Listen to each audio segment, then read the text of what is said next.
নিজেই ঘর বন্ধ করুন, কারো কাছে যেতে হবে না। সহজ একটি আমলের কথা বলে দিব, আপনি নিজেই আপনার ঘরটাকে বন্ধ করতে পারবেন। বর্তমানে জাদুটনা, ব্ল্যাক ম্যাজিক, কুফরি কালাম ঘরে ঘরে ছড়িয়ে পড়েছে। অনেকেই দেখা যাচ্ছে যে কুফরি কালাম করে, ব্ল্যাক ম্যাজিক করে অথবা জিন তাদের কাছে পাঠিয়ে দিয়ে তাদেরকে কঠিন বড় বিপদে ফেলতে চায়। সুতরাং অনেকেই দেখা যাচ্ছে ঘরের ভিতরে অনেক ধরনের সমস্যা থাকে, বিভিন্ন লক্ষণ আছে।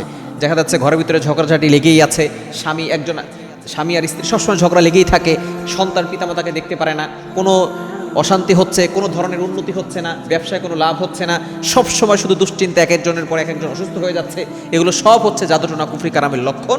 এরকম যদি লক্ষণ আপনার ঘরে থেকে থাকে, অবশ্যই ঘরটাকে বন্ধ করবেন। কিভাবে করবেন? সহজ একটা আমলে, কারো কাছে যেতে হবে না। কোরআনের ভিতরে আল্লাহ তাআলা সব কিছু দিয়ে দিয়েছেন। আপনি প্রথমে অজু করবেন, সুন্দর করে অজু করবেন। অজু করে একবার আয়াতুল কুরসি পড়বেন, এরপরে একবার সূরা ফাতিহা পড়বেন, সূরা ইখলাস একবার, সূরা ফালাক একবার, সূরা নাস একবার। এগুলো পড়ে আপনি আপনার বুকে ফু দিবেন। এরপরে আপনি পবিত্র কোরআনুল কারীমের সূরা তারিকের 15, 16, 17 এই তিনটি আয়াত, এটা 30 নম্বর পারার 11 নম্বর পৃষ্ঠার 14, 15 নম্বর লাইনে রয়েছে।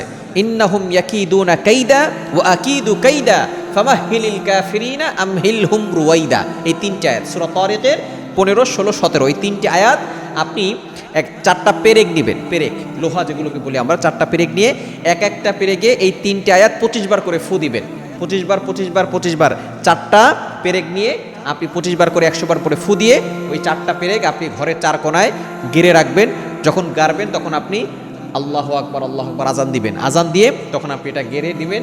ইনশাআল্লাহ দেখবেন দুনিয়ার কোনো শক্তি আপনাদেরকে ক্ষতি করতে পারবে না। অনেকের ফ্ল্যাটের সমস্যা আছে, তারা কি করবেন? তখন তো পেরেক মারার সুযোগ নাই। তো এই ক্ষেত্রে তারা এই সূরা তারিকের যেই শেষের তিনটি আয়াত রয়েছে 15, 16, 17, এটা আপনি 100 বার পরে পানিতে ফু দিয়ে ওই পানিটা ঘরের চার কোণায় ছিটিয়ে দেবেন। ইনশাআল্লাহ দুনিয়ার কোনো শক্তি ক্ষতি করতে পারবে না ইনশাআল্লাহ।